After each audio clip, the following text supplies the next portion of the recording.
Hello, and welcome to Pathfinder Adventure Card Game, Rise of the Rune Lords, Pepisode 8 playthrough. Got that in the wrong order. So what we're doing today is we are going to be fixing up some of the decks because we have too many cards, and there's a lot of choices to make, so I'm going to leave most of those choices up to you. Then I can just blame everyone else if things go wrong, right? That's how it works. All right, so let's take a look. We've got Kyra, and we've already got the cards laid out that they have in their decks currently. And on top of that, the armor and blessings were the right amount anyway, so they're just going to stay. So let's take a quick look. We've got for items the Spyglass. And we also have Thieves' Tools and a Matic. Now, what we have to possibly replace them with are right here. So we got a Spyglass, Thieves' Tools, a Crowbar, or a Blast Stone. So if you want to replace anything, let me know. And next up we have weapons. Now some of them I auto-replaced. Like I just replaced the Longsword with a Longsword +1. And the spike chain was also just clearly better than a longsword, so it also just got auto-replaced. But there is a flaming mace left over. So the question is, should the flaming mace go to Kyra, who just has regular maces, or should it go over here because Valeros needs more magic weapons? So I'll leave that up to you, and just tell me what to replace if you do replace something. Now the allies is a big one, so Saber-Tooth Tiger is Kyra's current ally, and this Grizzled Mercenary and Burglar are Valeros' current allies. So, the replacement options are Sheriff of Hemlock, who you can discard to add 1d6 to a combat check anywhere. Soldiers, who you can recharge to add 1d4 to your own melee combat checks. Foxglove, who you can banish to reduce damage dealt to a character at your location by 3. Or banish to auto-succeed to acquire a weapon, armor, item, or spell. Cyrdic recharges to give a better chance of getting an ally, and you can banish it to bring an ally back.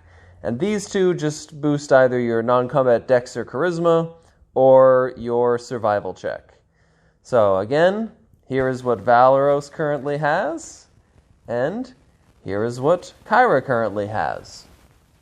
Now, last up, Kyra got quite a few spells last time. The thing is, I'm not going to get rid of Cure, even if you ask me to, so it's there. But I do need 2 other spells. So Lightning Touch does 2d4, it would technically be 3d4. Fiery Weapon, you discard it to add 1d4 with the fire trait to combat using a weapon. Doesn't have to be at your own location. Guidance, you can discard to add 1 to a check.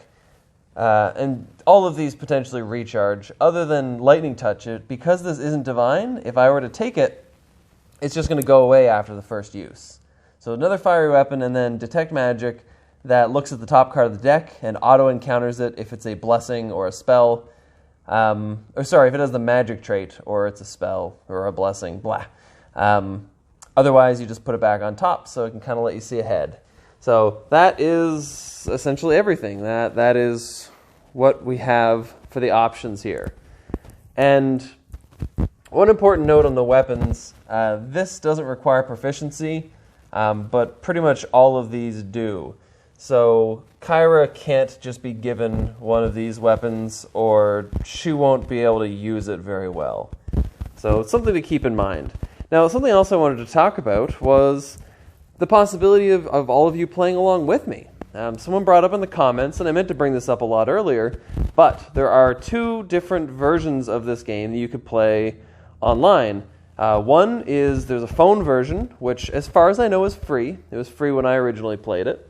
And so you could play with that, and you'd be playing the same adventure path as far as I know as well. So you could play with the same characters and see how well you do, or you could try 2 new characters and see if you can do better.